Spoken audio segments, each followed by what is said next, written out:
오늘 우리에게 주신 말씀은 신약성경 마태복음 9장 18절에서 26절 말씀입니다.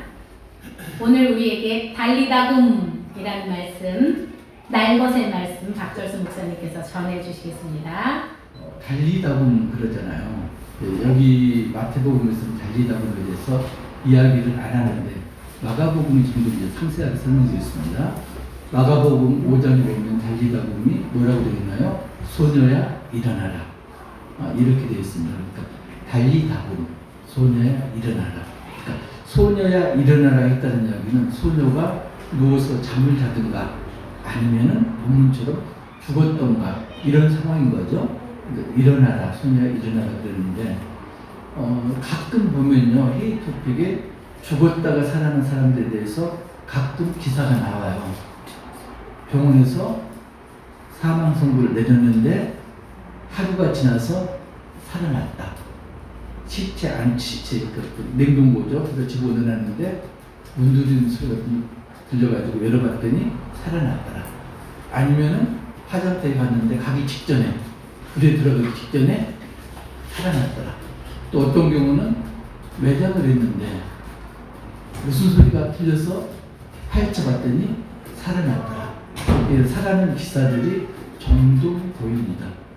그렇게 살아난 걸 의학적으로 설명할 수는 없지만은 그렇게 살아난 것과 지금 이제 우리가 볼 본문에서 예수님이 달리다굼 해가지고 소녀를 살리는 게 어떤 차이점이 있을 것인가? 저와 함께 2000년 전으로 이제 가시는 거예요. 2000년 전에 예수님이 제자들에게 산상수훈을 베푸시고 내려오니까 무리들이 많이 추종해서 따라 나왔잖아요.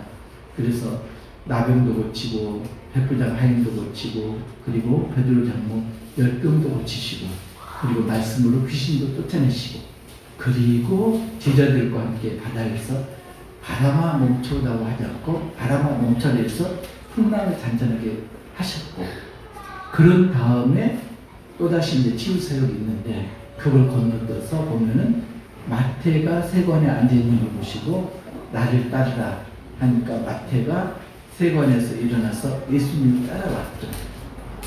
그리고 마태가 이제 거기에 감격해갖고 자기 집에서 잔치를 베풀었습니다.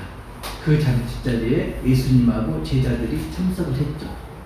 그런데 그 잔치 자리에 누가 참석했나요? 세리의 친구들, 마태가 세리였는데 마태의 동료 세리들 이런 사람들이 이제 참석한 거죠. 그때 바리새인들이 예수님 제자들에게 예수님 들으라고 예수님 제자들에게 질문을 합니다. 왜 너희 스승은 저 세리들과 함께 앉아서 잡수시느냐? 그 이야기는 뭐죠? 바리새인들은 율법에 목숨을 거는 사람들인데 율법에 의하면은 부정한 사람하고는 만나서도 안 되고 접촉해서도 안 되고 같이 식사를 안 되는 그런 겁니다.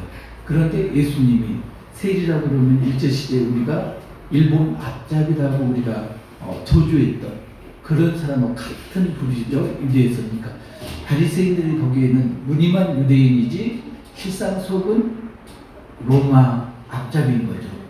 그래서 인간 취급을 안 한 부정한 사람이었는데 그래서 도둑이나 창기하고 같이 여겼는데 그런 부정한 사람들하고 예수님이 함께 식사를 하신다는 게 말이 되느냐? 그렇다면 그 이야기는 예수님도 저 세리와 마찬가지 부류다. 이런 뉘앙스죠. 그걸 예수님한테 직접 말하지 않고 빙 돌려서 제자들에게 이제 질문하는 겁니다. 우리가 이제 그 영국에서 보면 독백은 우리가 그냥 혼자 이렇게 중얼거리는 거고요. 배우들이 방백을 하잖아요. 독백을 하는데 그 독백을 관중들은 듣는 거죠. 지금 바리새인들이 하는 게 마치 방백을 하는 그런 모양새입니다. 제자들한테 말합니다. 그런데 누가 함께 있나요? 예수님 함께 계십니다. 그러면 결국은 예수 너 들어라 이런 이야기죠. 너는 메시아가 아니다. 그런 이야기잖아요. 너는 부정한 사람이다. 그때 예수님이 뭐라고 그러시나요? 나는 의인을 부르러 온 게 아니라 그리고 의사는 병든 자에게 필요하지 건강한 사람에게 필요 없다. 그 말씀을 하십니다. 그걸로 끝나면 좋은데 그때 어떤 사람들이 다시 예수님께 질문을 하는데 당신의 제자들은 왜 금식하지 않습니까? 그 앞에 뭐라고 그러냐?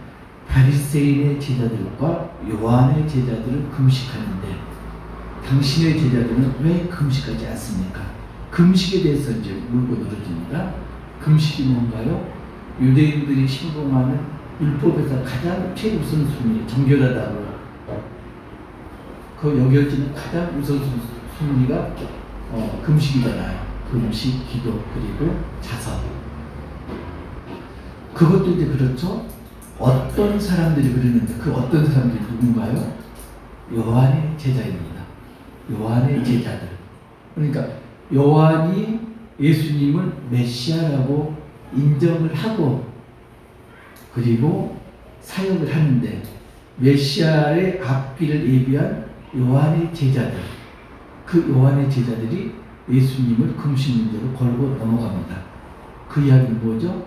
우리 선생님 요한이 비록 당신을 메시아라고 그랬지만 우리는 믿지 못하겠습니다. 이 이야기도 금식도 안 하는데 제자들이 금식을 안 한다는 이야기는 스스로 금식을 안 한다는 이야기잖아요. 그러면은 금식도 안 하는 사람이 어떻게 메시아일 수가 있는가? 이런 질문을 하는 겁니다. 그러니까 지금 보면은 바리새인들하고 요한의 제자들하고 금식 문제 그리고 그 부정한 거에 대한 그런 문제에 있어서는 한통속이 되어 있는 거죠. 그러니까 그걸 한마디로 예수님 외식하는 자라고 그랬잖아요. 외식하는 거에 있어서는 요한의 제자들도 바리새인들과 하나도 다를 바가 없었던 거죠. 그렇게 예수님에게 이렇게 힐난하듯이 왜 금식하지 않느냐 따졌을 때 예수님 하신 말씀이 그거였죠. 뭐였나요?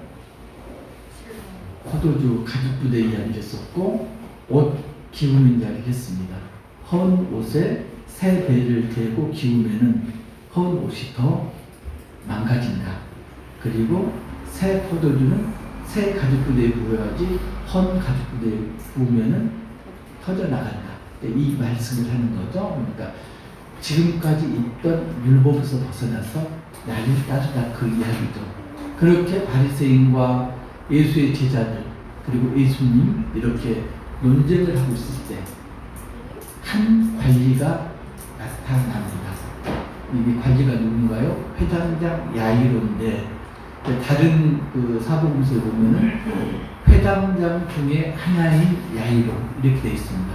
그러니까 회당이라는 것은 그 당시에 각 마을마다 회당이 존재했었죠.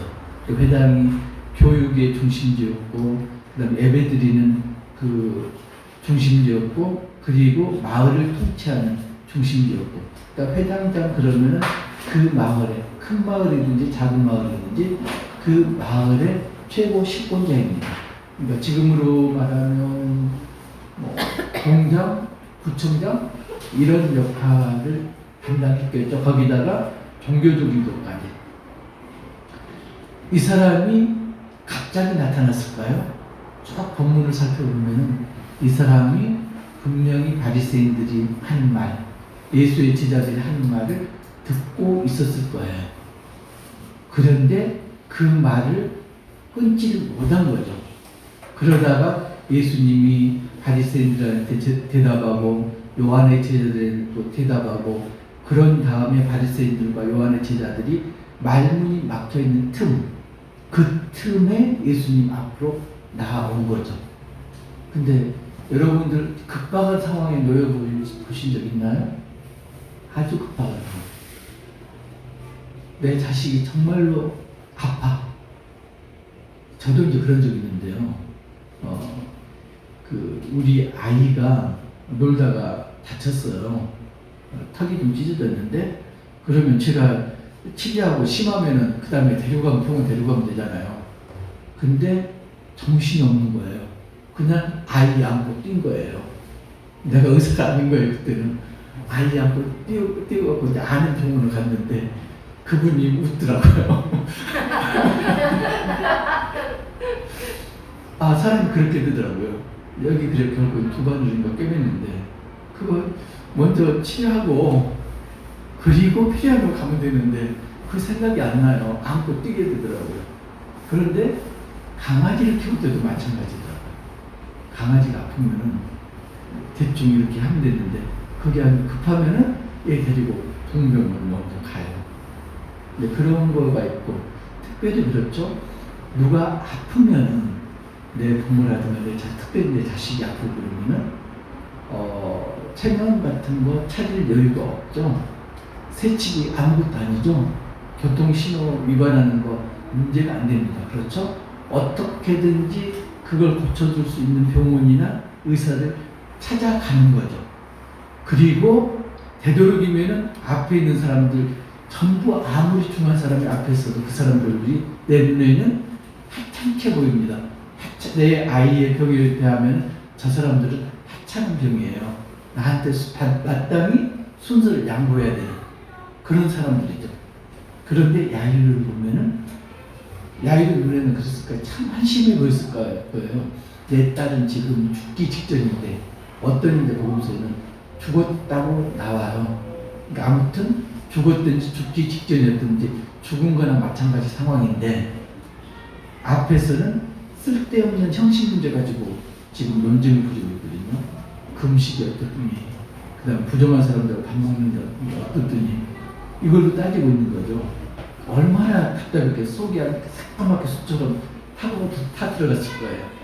그러다가 이제 야이로가 그 막간을 잡아가지고 이제 이야기하는 거지.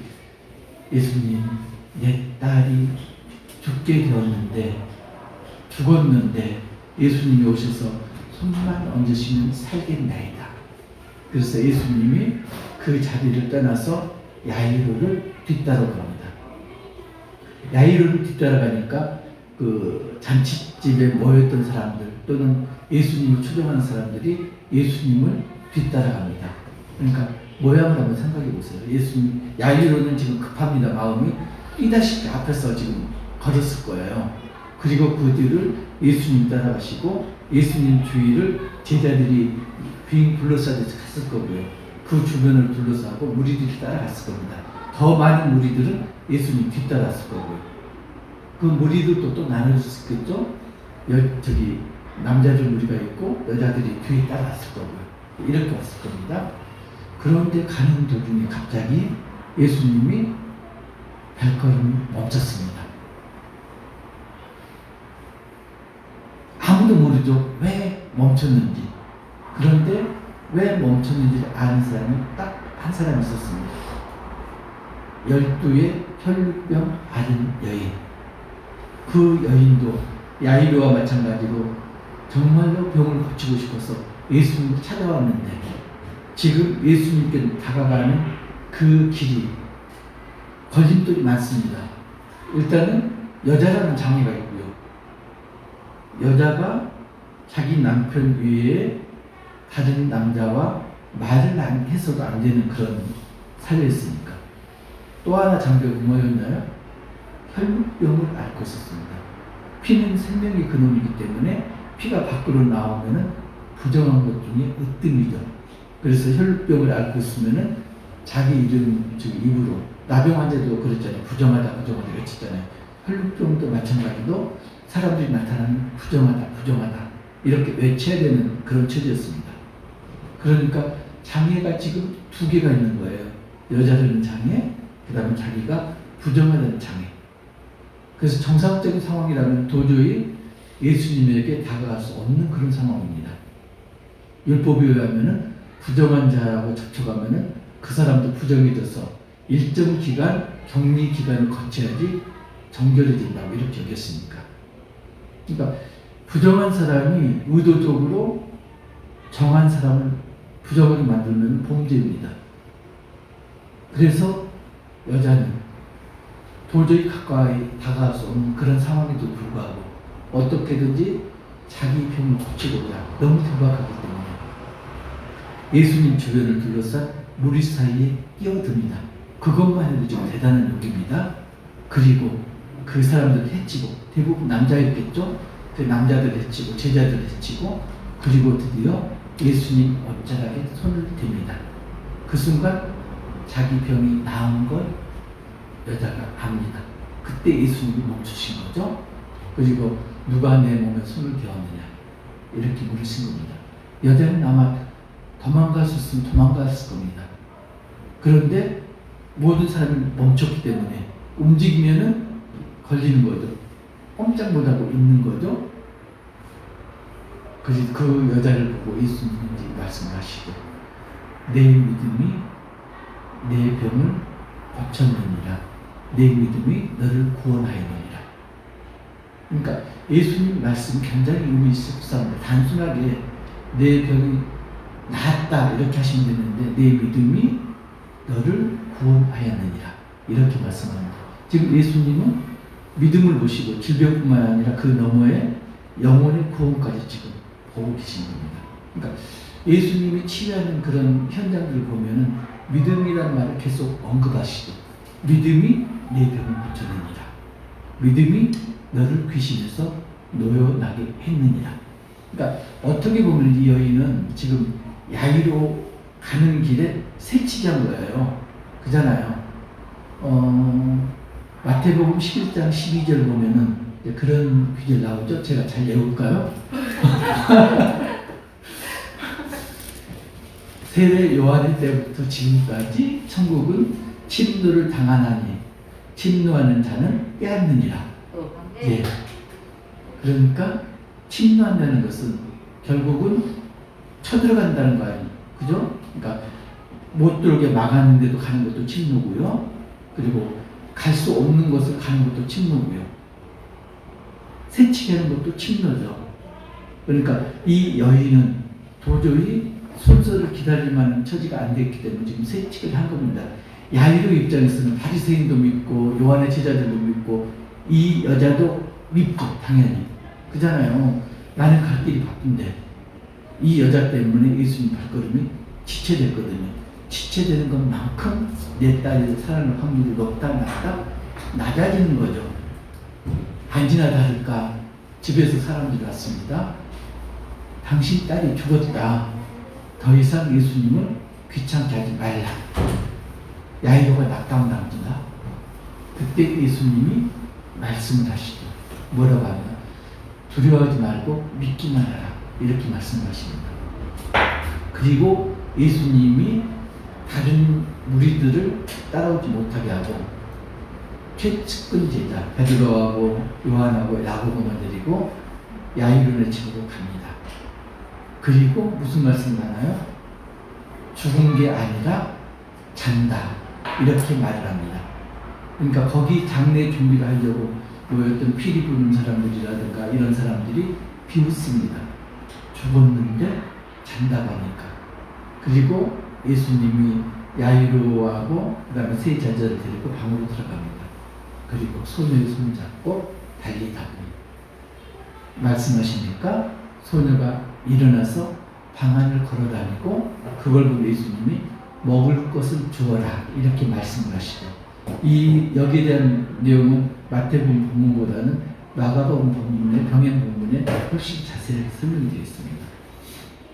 그걸 이제 모든 사람들이 본 거예요. 그런데 이제 우리가 여기서 한 가지 생각해야 될 게 예수님이 지금 보면은 계속 질병을 계속 고치셨잖아요.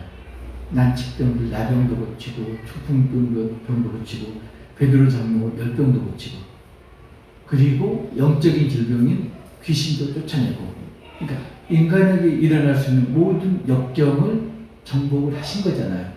다시 다스린 겁니다. 그리고 그 다음에 했던 게 바다를 잔잔하게 자연을 다스린 거죠. 그러니까 인간의 모든 고난, 질병을 다스리시고 자연을 다스리시고 이건 누가 할 수 있는 일인가요? 아무 사람이나 할 수 있는 게 아니고 그걸 만드신 자만이 다스릴 수가 있는 거죠. 인간을 만드신 자만이 인간에게 벌어진 모든 그 악조건들, 질병이라든가 문제를 해결할 수가 있는 거고요. 자연을 만드신 분만이 자연을 다스릴 수가 있는 거고요. 그런데요, 제자들이 그 현장을 따라다니면서 목격했고, 그 다음에 바다 가운데서는 직접 체험을 했습니다. 그리고 그걸 깨달았나요? 예수님이 메시아인 걸 그래도 깨닫지 못하고, 이가 누구이기에, 이 사람이 도대체 누구이기에 바다까지 잠잠하게 만드는가? 지금 오리무중입니다. 안개 속을 헤매고 있습니다. 예수님하고 함께 다녀도, 예수님하고 같이 사역을 해도, 예수님이 베푸신 그 이적을 체험했어도 아직도 제자들조차도 예수님이 메시아인 걸 긴가민가하고 있습니다. 그런데 이제 예수님이 야이로의 집에서 나갈 때 맹인 둘이 예수님을 붙들고 눈을 뜨게 해달라고. 그래서 예수님이 그들의 믿음을 보고 눈을 뜨게 해줍니다. 그러니까 지금 마태가 일련의 사건들을 쭉 연결한 것은 굉장한 의미가 있습니다. 최측근인 제자들조차도 예수님이 메시아인 걸 아직도 확신하지 못하는데, 눈먼 맹인은 예수님이 메시아인 걸 확신하고 구원을 얻습니다. 이 말은 뭔가요? 육신의 눈은 떠 있지만은 영적으로는 맹인 제자들과, 그리고 육신의 눈은 멀었지만은 영적으로는 정상적인 맹인을 대비하고 있습니다. 예수님 지금 차근차근 정복해 나가십니다. 자기가 창조하신 인간에 벌어진 모든 문제를 이렇게 정복하시고요. 그 다음에 창조하신 자연을 정복하시고, 마지막으로 정복하시는 게 죽음이죠. 인간이 범죄한 결과로 나타난 그 결과물이 죽음을 예수님이 정복하신 거죠. 그래서 창조주만이 할 수 있는 지금 이 세 가지, 인간 문제, 그 다음에 자연, 죽음, 이걸 전부 예수님이 정복했음에도 제자들은 아직도 긴가민가 영적인 눈이 닫혀 있는 거죠. 우리가 사망 선고를 어느 때 내리나요?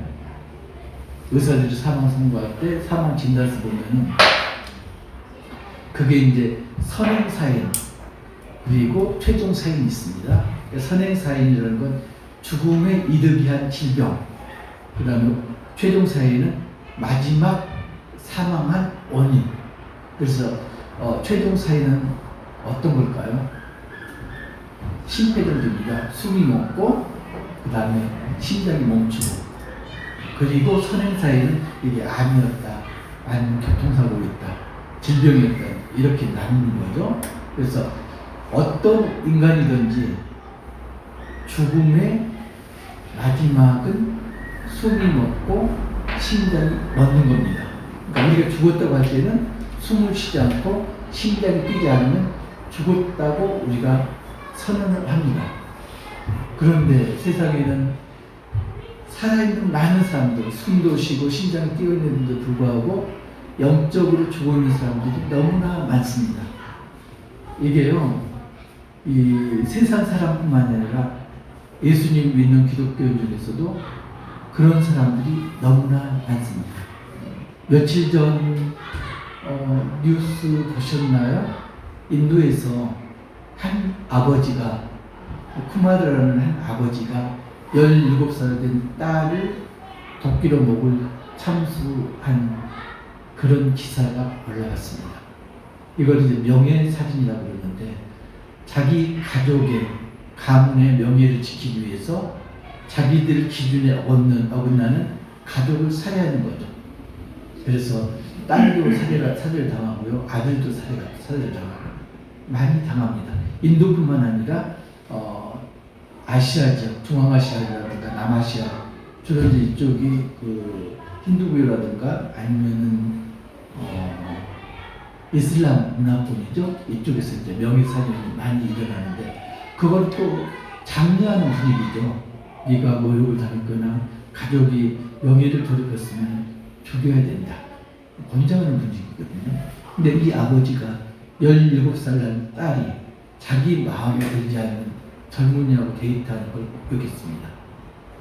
그리고는 가족의 명예를 지키기 위해서 17살 된 딸 목을 도끼로 내리쳐서 참수를 했죠. 그리고 그 목을 들고 경찰서로 자수하러 갑니다. 그 사진이 같이 올라왔어요.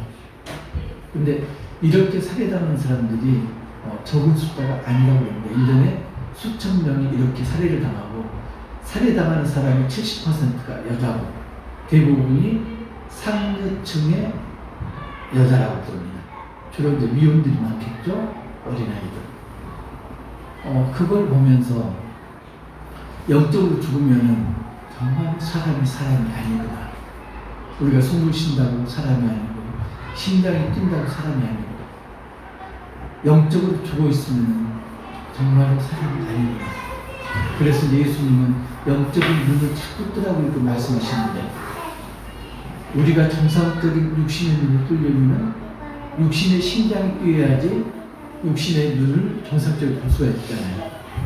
영적으로 우리가 맹인이 되지 않고 영적으로 우리가 정상적으로 볼 수 있으려면 영적인 심장이 멈춰서는 안 되는 거죠. 영적인 심장이 뛰어야지 우리가 영적으로 맹인이 되지 않고 영적으로 정상적으로 볼 수가 있습니다. 그런데 이 쿠마르라는 인도 아버지는 믿지 않는 사람이니까 그렇게 치부할 수 있을까요? 우리 기독교인들은 뭐가 다를까요? 예수님은 영접한 사람들, 이 사람들은 전부 영적인 눈을 띄고 있을까요? 그 80대 20 법칙 아시죠? 80대 20. 이게 이제 산업인자에서 쓰는 건데, 그 부를 우리가 대비하면 모든 부의 80%는 20% 사람이 가지고 있다. 이게 이제 80대 20 법칙이거든요. 그러니까 100명 중에서 80명이 벌어들인 거가 20%밖에 안 된다는 이야기예요. 그리고 20명이 80%의 부를 가지고 있고, 그걸 이제 적용하는 게 백화점이잖아요. VIP. 그러니까 VVIP는 다시 그 20% 중에서 20%. 그러면은 얼마죠? 2는 4%가 VVIP죠. 그 4%가 50% 이상의 매출을 담당합니다. 또 VVIP는 그 40% 중에서 20%, 0.8%. 이게 백화점 매출의 40% 이상을 담당합니다. 그러니까 백화점에서는 사람이 중요한 게 아니라 부가 중요한 거죠. 사람을 그렇게 나눕니다. 전혀 영적인 그런 방법이 아니죠. 근데 우리는 그걸 당연시 여기고 있습니다. 그게 더 무서운 건 뭐가 있냐면, 기독교인이 아닌 사람이 기독교적인 그런 행동을 안 하는 건 전혀 문제가 안 됩니다. 그잖아요. 근데 기독교인 중에서 많은 사람들이 바리새인처럼 요한의 제자들처럼 외식하는 걸 너무나 신봉을 하고 있습니다. 나는 예수 믿는 사람이니까 이렇게 해야 돼. 그리고 다른 사람한테 배울 보이기 위해서 봉사도 하고요, 열심히 성경 공부도 하고요, 열심히 예배의 자리도 나오고요. 그런데 혼자 있으면은 전혀 아닌 거죠. 세상 사람과 전혀 다르지 않는. 그러니까 기독교인 중에서 20%만 진짜 20% 많아요. 사실은 20%가 아니고 통계에 의하면 10%가 안 된대요. 그러니까 정말로 열심히 기독교인 중에서도 단 10%가 예수님을 제대로 아는 사람, 성경적 세계관을 가지고 있는 사람, 이게 10%가 채 안 된다 이렇게 이야기합니다. 더 무서운 건요, 청소년 애들은 10%가 아니고 20%가 아니고 5%에도 미치지 못한다고 합니다. 그러니까 교회에 열심히 나오는 그 부분, 기독교적인 세계관을 가지고 예수님을 진짜로 믿는 사람은 단지 5%다. 그 나머지는 외식하는 바리새인들이다. 이렇게 통계가 나오고 있습니다. 그러니까 아주 거룩한 장로님, 아주 거룩한 목사님, 아주 거룩하게 보이는 집사님인데 하고 들어가면은 한꺼풀만 바뀌면은 세상 사람과 다를 게 전혀 없는 거죠. 바리새인은 그렇다고 치고 요한의 제자들이 지금 바리새인들하고 똑같이 행동하고 있거든요. 그래서 우리가 이제 봐야 될 게 뭐냐면 행동이 어떠한가 이게 문제가 아니고요. 내가 선행을 하는가 이게 문제가 아니고 예수님의 제자라면 정말로 예수님을 믿는다면 그 결과가 행동으로 나타나야 되는 거죠. 억지로 행동을 하려고 노력하는 게 아니고 노력하지 않아도 그게 자연스럽게 행동으로 되어 나와야 되는 거죠. 억지로 착한 일을 하려고 예수님 제자를 하려고 억지로 노력하는 사람들은 아직도 영적인 심장이 뛰지 않고 영적인 눈을 갖지 않은 사람들이고요.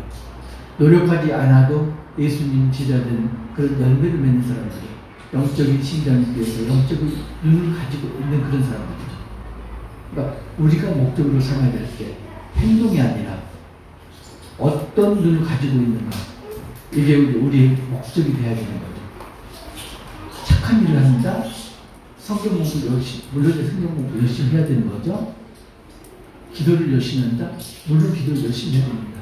그런데 그것이 남의 눈에 보이기 위해서 남의 눈을 의식해서 성경 공부를 열심히 하고 남의 눈을 의식해서 기도를 열심히 하고 남의 눈을 의식해서 선행을 열심히 하고 이런다면 그 사람은 아직은 영적인 심장이 뛰지 않고 영적인 눈이 열리지 않은 사람입니다.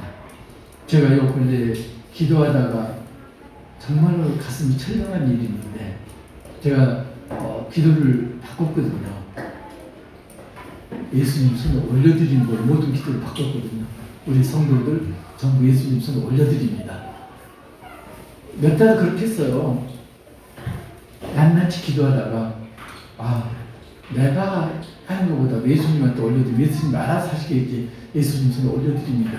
송명희 집사님 예수님 손에 올려드립니다. 조인경 집사님 예수님 손에 올려드립니다. 박혜경 집사님 예수님 손에 올려드립니다. 서린이 예수님 손에 올려드립니다. 이렇게 기도를 했거든요. 그런데 어느 순간 어떤 생각이 강하게 머리를 치냐면요. 나는 너에게 맡겼다.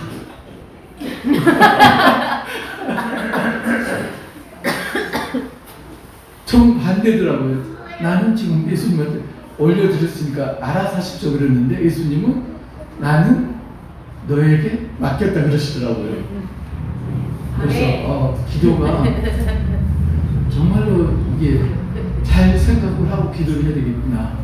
물론 예수님한테 맡겨드립니다가 그게 틀린 게 아니고 그게 옳은 기도인데 그 기도 대상이 누구인가를 봐야 되는 거죠. 아까 박혜경 집사님 보람이가 없었는데 보람이가 나타났다 이 말씀 하시는데 그 보람이를 주님 손에 올려드리고 동시에 주님이 그걸 박 집사님 손에 보람이를 맡긴 거죠. 떠난 보람이를 떠나보내고 다시 온 보람이를 보람차게 양육을 해야 것이죠. 모든 게 그런 것 같아요. 기도를 하는데 주님 저는 어떻게 할 수 없어요. 주님 해결해 주세요. 그런데 기도를 하다 보면 분명히 해결할 수 있는 방향을 제시를 해줬고 그리고 그 사람은 네가 더더라 이렇게 말씀을 하시고 그러는데도 그걸 굳이 안 들으려고 주님 이 사람 좀 알아서 해주세요. 자꾸 떠맡기고 있잖아요. 근데 주님은 반사 너한테 맡겼다 반사 이러더라고요. 그래서 영적인 눈이 뜨이지 않으면 언제까지나 계속해서 주님에게 계속 맡기기만 하는 거죠. 해결해 주세요. 해결해 주세요. 옳은 방향인데 영적인 눈이 뜨였다면 그 가운데서 예수님이 너한테 맡긴 게 이러이러한 거다. 이렇게 말씀을 하시는 거죠. 또 그것까지는 맡겨서는 안 되고 그것은 내 몫이 돼야 되는 거죠. 그래서 심장이 팔딱팔딱 뛰어있고 그리고 뭐 1.2, 1.5로 잘 보이는 것도 물론 중요한데 그거보다 더 중요한 건 영적인 심장이 뛰어서 영적인 맹인이 되지 않고 영적으로 모든 걸 예수님 시각으로 잘 볼 수 있는 그런 우리 가족 되시길 주님의 이름으로 축복합니다.